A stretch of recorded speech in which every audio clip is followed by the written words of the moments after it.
All right, so today I'm going to talk about Newton's law of universal gravitation. This is the equation.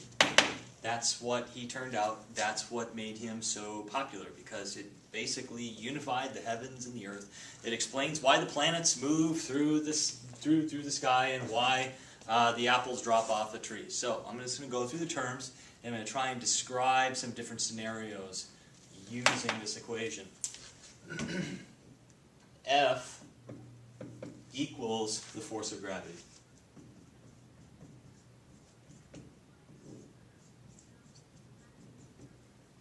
G is the universal gravitation constant, and that number is 6.67 times 10 to the negative 11. So it's very, very, very, very small.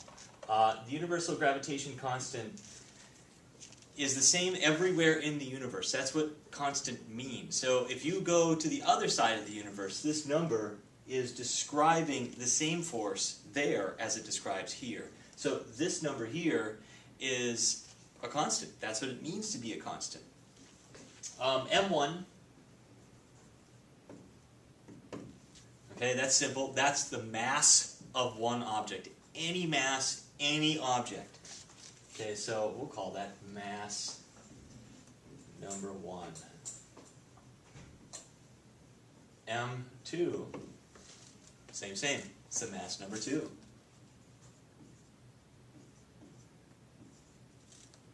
R. R is very interesting because now we're starting to describe something about the space involved here. Okay, R is actually it's the distance that separates mass 1 and mass 2. Okay.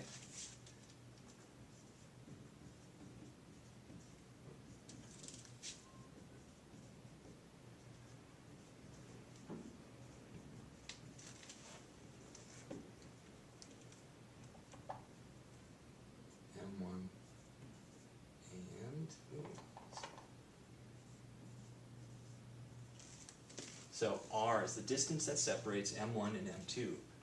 R. So if it's distance, why do they use R? Okay, why wouldn't they use D? That's an interesting story. And that actually describes how this works.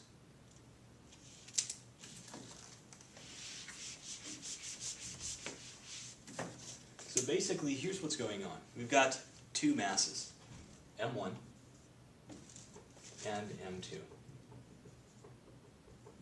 Now these can be masses anywhere in the universe.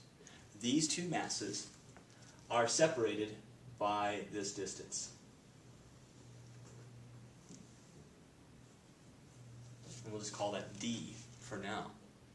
Now what this is saying is that based off of this distance, there's a force that's generated. And that force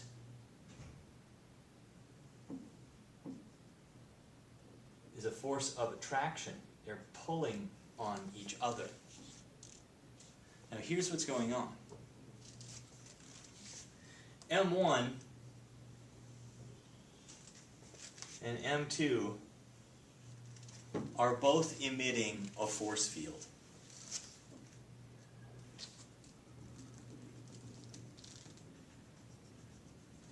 That goes all, pardon my circles aren't quite circular, but it's emitting a force field, and the force fields are interacting.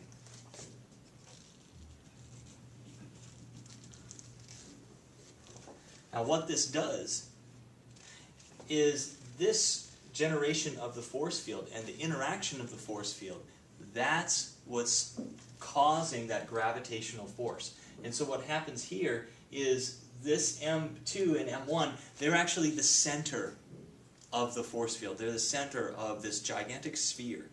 And when you put them together, you're mashing these spheres together. And this distance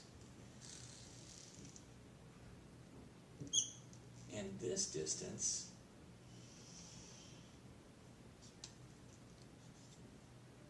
are now the radius of the circles.